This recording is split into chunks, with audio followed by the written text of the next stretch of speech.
AP pharma రంగంలో Swiss పెట్టుబడులకు సహకరించాలని చెప్పి రాయబారి మృదుల్ కుమార్ను కోరారు మంత్రి లోకేష్. సీఎం చంద్రబాబుతో కలిసి అంబాసిడర్తో లోకేష్ భేటీ. స్విట్జర్లాండ్లో $100 బిలియన్ పైగా విలువ కలిగిన ఫార్మా పరిశ్రమలో భాగమైన నోవార్టిస్, రోచే, లోన్జా, ఆల్కాన్ వంటి దిగ్గజ ఔషధ కంపెనీల యూనిట్లను ఏపీలో ఏర్పాటు చేసేందుకు మీ వంతు సహకారం అందించాలని ఆ దేశంలోని భారత రాయబారి మృదుల్ కుమార్ను రాష్ట్ర విద్య, ఐటీ, ఎలక్ట్రానిక్స్ శాఖల మంత్రి నారా లోకేష్ కోరారు. జ్యూరిచ్లోని హిల్టన్ హోటల్లో మృదుల్ కుమార్తో ముఖ్యమంత్రి చంద్రబాబు నాయుడుతో కలిసి మంత్రి నారా లోకేష్ భేటీ అయ్యారు.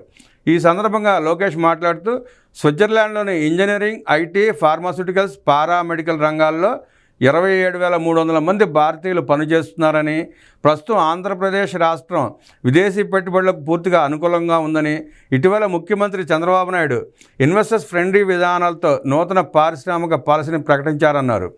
Manufacturing, textiles, machinery, hardware and electronics, rail component manufacturing, pharmaceuticals, వైద్య పరికరాల తయారీ పరిశ్రమలో విదేశీ పెట్టుబడులకు పలు ఆకర్షణీయమైన ప్రోత్సాహకాలు అందిస్తున్నాం. ఏపీలో స్కిల్ యూనివర్సిటీ, ఏఐ యూనివర్సిటీ ఏర్పాటుకు చర్యలు చేపడుతున్నాం.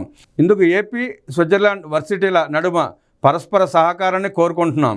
స్విస్లో university of Basel, university of Bern, university of Geneva వంటి ప్రఖ్యాతి యూనివర్సిటీలు ఉన్నాయి. వివిధ రంగాల్లో నిపుణుల సేవల కోసం స్విట్జర్లాండ్ వర్క్ ఫ్రమ్ హోమ్ అవకాశాన్ని కల్పిస్తోంది. కాస్ట్ ఎఫిషియన్సీ, టెక్నికల్ స్కిల్ గ్యాప్ను తగ్గించేందుకు ఏపీలో ప్రత్యేకించి మహిళల ప్రతిభ, నైపుణ్యాలను వినియోగించుకునే అవకాశం ఉంది. ఇందుకు మీ వంతు సహాయ సహకారాలను అందించాలని మంత్రి లోకేష్ కోరారు. స్విస్ రాయబారి మృదుల్ కుమార్ మాట్లాడుతూ ప్రస్తుతం స్విట్జర్లాండ్కు చెందిన 350కి పైగా కంపెనీలు భారత్లో తమ యూనిట్లను ఏర్పాటు చేశాయని చెప్పారు. ఇందులో Nestle, ABB, Novartis, UBS, credit న్యూస్, OC, Oerlikon, ST micro electronics, Kuehne plus Nagel, Feintool వంటి కంపెనీలు ఉన్నాయని తెలిపారు.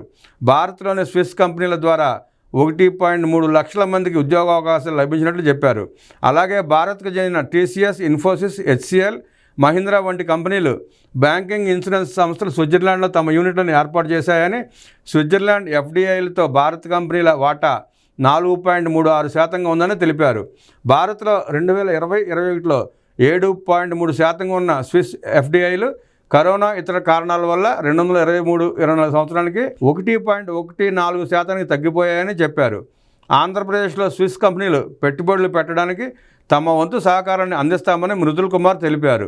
ఈ భేటీలో Kinjarapu Rammohan Naidu, TG Bharat, AP EDB CEO Saikanth Varma పాల్గొన్నారు.